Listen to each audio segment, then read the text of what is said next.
I wanted to go over some fun and good decks that I have been playing a lot. Activate is finally here, so the meta has changed quite a bit. I wanted to look at the stats of these two cards before even jumping into the decks.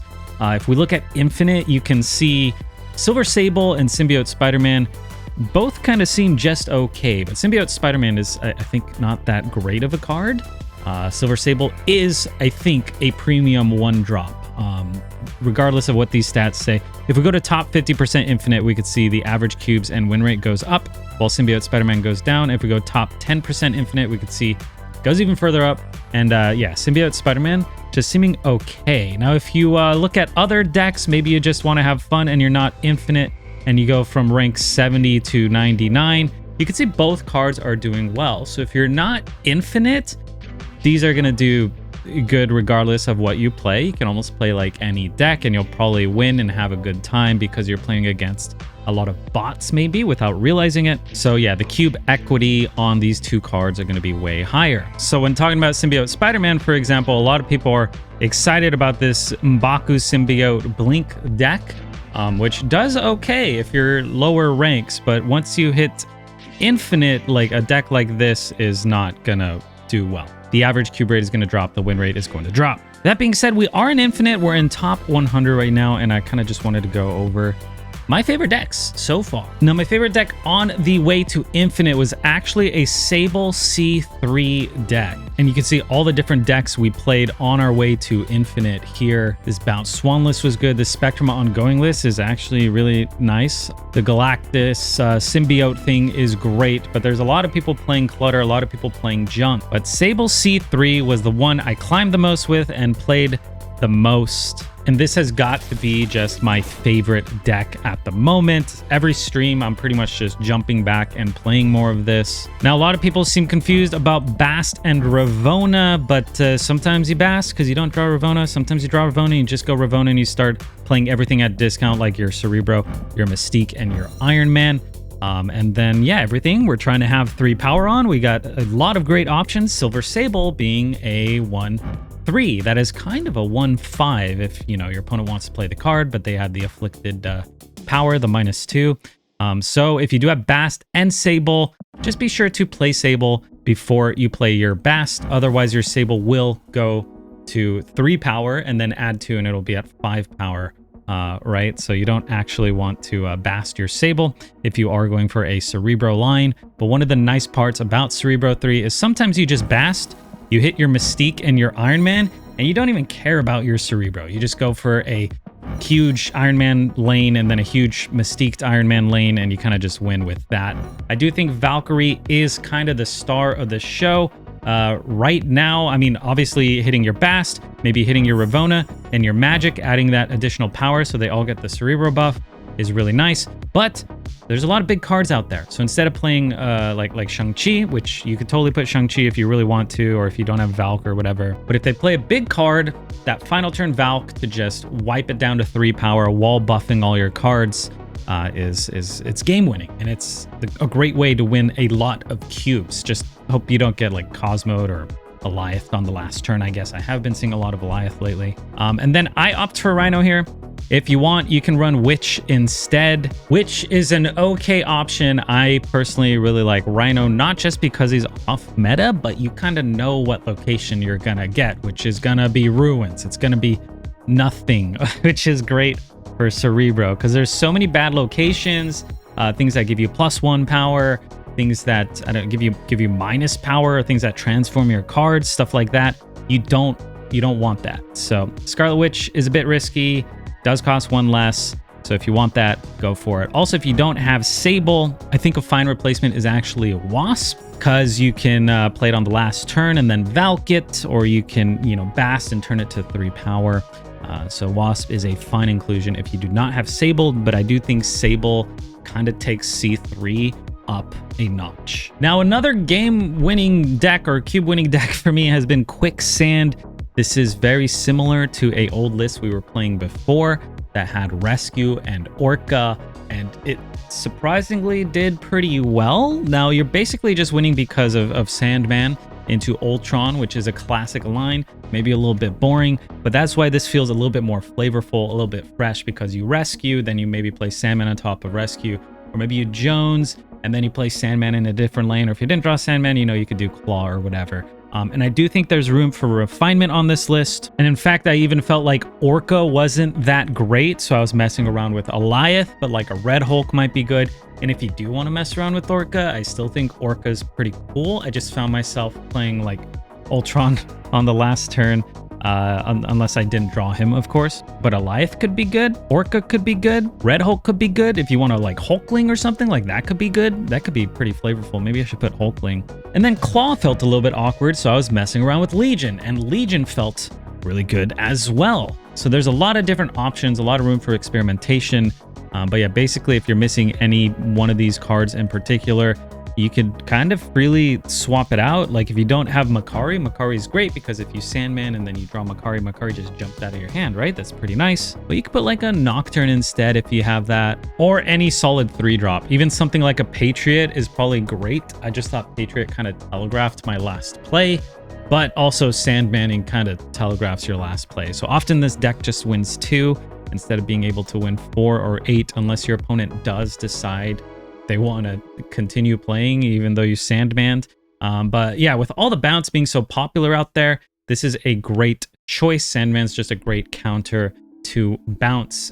So yeah, Sandman Ultron, just a great combo, man. Like if you got it, it's good. It'll take you to infinite and beyond. Now, another one of my favorite decks at the moment is this ongoing build. There's not a lot of people playing this, and I love it. We have magic to add an additional turn, which just makes it a little bit easier to do like Iron Man Mystique stuff, and then also being able to Spectrum on top of that. Now, I was messing around with Symbiote Spider-Man, so if you do have all these cards, I was dropping Mobius and I was putting Symbiote Spider-Man instead. It's a bit heavy on the 4s, but basically you kind of stack one lane, and then in his own lane, you put Symbiote Spider-Man, and then on turn 6 or turn 7, whatever, you play Spectrum, and then you activate the Symbiote Spider-Man, and then he's going to trigger Spectrum twice. So you get +4 to all of your ongoings. Now, I'm not sure this necessarily makes the deck better. It was just a fun way to mess around with Symbiote Spider-Man. And I'm sure a lot of people are not going to have speed, so feel free to drop speed. Or Captain America, he's a totally fine inclusion. Now, the one card I would probably not play this deck without is US Agent, and maybe not a lot of people have US Agent, but I think this is probably one of the most slept on best 2-drops in the game. I have loved this card so much. It's so easy to get it as a 2/7 just by hitting one of your opponent's cards, or getting 2/11 worth of value, if not more. In a lot of situations, he is just, it's a remarkable card, man. I'm almost like shoving this in every deck I play, or I'm kind of trying to, kind of like, oh, I need a 2-drop, maybe US Agent. He's like my favorite 2-drop, I think, besides maybe Hawkeye, Kate Bishop. But yeah, playing this late, not early. You don't want to play it on turn 2, turn 3. You kind of want to use it on the final turn to do like this huge swing of power. Now, for a couple other quick recommendations, I've really been enjoying this Annihilus Beast deck. This is capitalizing on Silver Sable yet again, as well as Bounce. I've been enjoying Werewolf quite a bit. There is a lot of Clog out there, so sometimes he can be a little bit awkward. Or if you get Sandmaned, maybe you can't really do that flourish you were expecting. But this does feel good, being able to bounce all your Werewolf everywhere, bouncing all your small cards with your Falcon, with your Beast, getting an Annihilus, being able to follow up with a Circe. Now, if you don't have Circe, just put Viper in here instead. It's so you can send over a Hood, or maybe send over the Void that you get. But yeah, this deck was a ton of fun. I enjoyed it. This one is a hard one to play, kind of like most bounce decks. And then also wanted to kind of just give a general recommendation. If you want to look at these real quick, maybe, just take a screenshot. I'm not going to bring them into Snap, I guess, but this one is similar to the bounce one without the bounce aspect. Maybe more of like a Clog Clutter deck. We do have Hood, we do have Hawkeye, Kate Bishop, we do have White Widow. Kind of an expensive list, I guess, but yeah, we're putting a lot of stuff on their side. That Acid Arrow, the Kiss, the Hood with the Viper, the Void with the Sentry, and then sometimes you send things over with the Nihilus, sometimes you just Circe, and that's just it's kind of hard. It's a bit fun as well because it's kind of RNG. And then this deck is also quite straightforward and linear. You get to play some small things, you get to play some big things, and you play all these big things and you discount your Scar. So if you do have Scar, I do think this is a great option. I guess I do actually have this one. I was playing this one. I call it Big Daddies, but Shadow King is huge on the last turn as just this massive swing that your opponent sometimes just can't predict.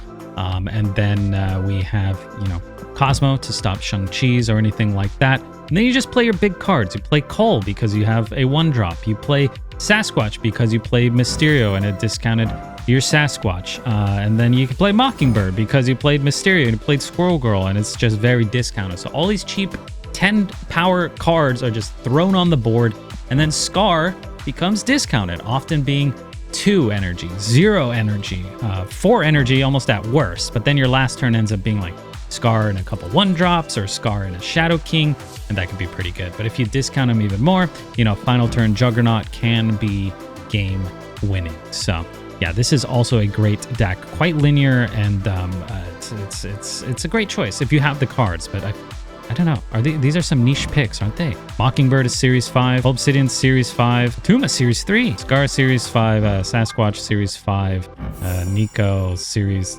5, Hydra Bob Series 5. Like, come on, man. It's an expensive one, but whatever. And if you don't have Bob, maybe like a Martyr or just a solid 1-drop would be a totally fine replacement. I think it's mostly there to get priority, so you can maybe Cosmo to protect your 10 power cards or get that prio so you can Juggernaut. But yeah, you don't need the Bob, but you do need all these 10 drops. And if you're missing maybe one of the 10 drops, as long as it's not Scar, I guess he's an 11 drop, then maybe Crossbones is a fine replacement. The problem is you can only play him where you're winning, which I guess with Hydra Bob, it's kind of easy to win a lane. But with Mysterio, you can't really take priority. So yeah, he's probably okay if you're missing, I guess, like Cole or perhaps Sasquatch, but yeah, solid deck. And yeah, that's about it. Those are the decks I've been having the most fun with so far. Activate has been a good time. I don't think Symbiote Spider-Man is really that great, but if you are spending money on Snap, buying the season pass is always one of the best ways to first put your money if you're gonna complete the season pass, that is. And then also, as far as like looking at the schedule, if you can, it's solid to use a key right now. Getting Agent or Mockingbird or Silver Sable is fantastic. They're all, I think, A to S tier cards. Next we do have Madam Web, Silk, and Alioth. I don't know how good Madam Web is going to be with all this junk clutter stuff out there. Originally, I think a lot of people were hyping this card up to be super, super OP S tier. And I think that'd be true if Clog was non-existent. But Madam Web probably still worth picking up. Silk, not really worth picking up. And then Alioth is worth picking up. A really good card, very strong right now. The week after that, we're having Aranya, Miss Marvel, and Sage.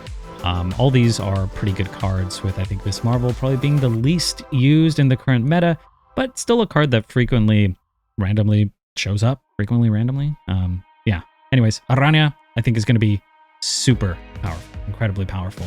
Another like 1/3, but like using it on a torch or a vulture or a lot of things it's a good time. Excited for this card. And then Sage also just cracked. And then the week after that, Scarlet Spider, Scar, and White Widow.